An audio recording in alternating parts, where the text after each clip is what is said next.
Hi, my name is Ruben ENG, and I would like to welcome you to this daily inspirational from Kirken i Kulturcentret. This week we are discussing Isaiah chapter 53, and we are taking the story of Philip and the government official from Ethiopia who met each other on the road. And the government official, he's asking the evangelist Philip to open up Isaiah 53:7 for him so that he may understand the things of God.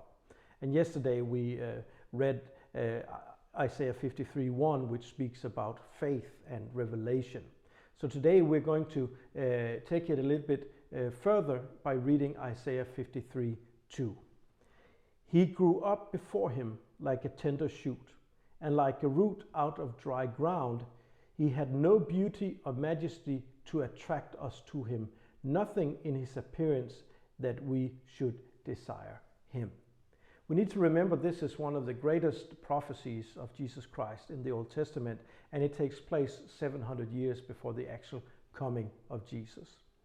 And the Jews at that time had been promised by so many prophets speaking out on behalf of God that one day they would be delivered. One day they would be brought back into the glory of the former times.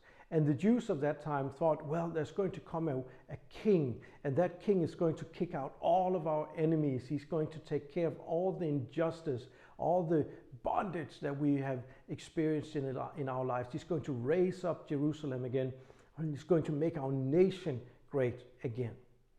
And when Jesus came, when the Son of God came, when God's plan came to Israel, to the Jews, like Isaiah 53 prophesies, something came that they did not understand, something that was not majestic, it did not attract them, it was not beautiful, it was something that they did not understand.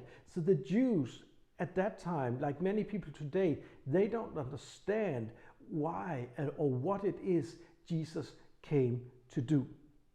But Jesus came to save us. He came as a servant. He came humbly to show us a different way. And there's a good picture of this in the New Testament, and we can read it in each of the Gospels. I choose to take it from John chapter 12, where Jesus is coming up close to Jerusalem, and he says to his disciples, "Find me a donkey colt that I can ride into Jerusalem upon."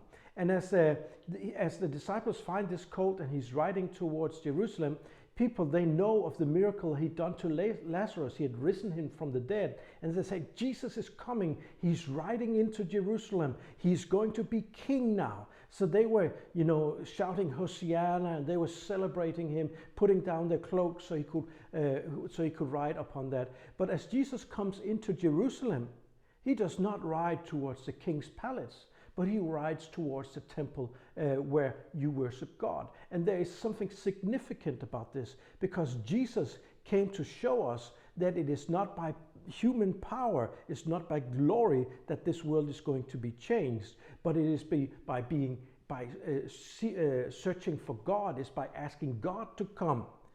Through the temple, his miracles, his signs, his wonders, by seeking him through prayer and going the humble way, that is how God is going to interact, and that is how he is going to restore us. That is how he's going to restore the kingdom of Israel.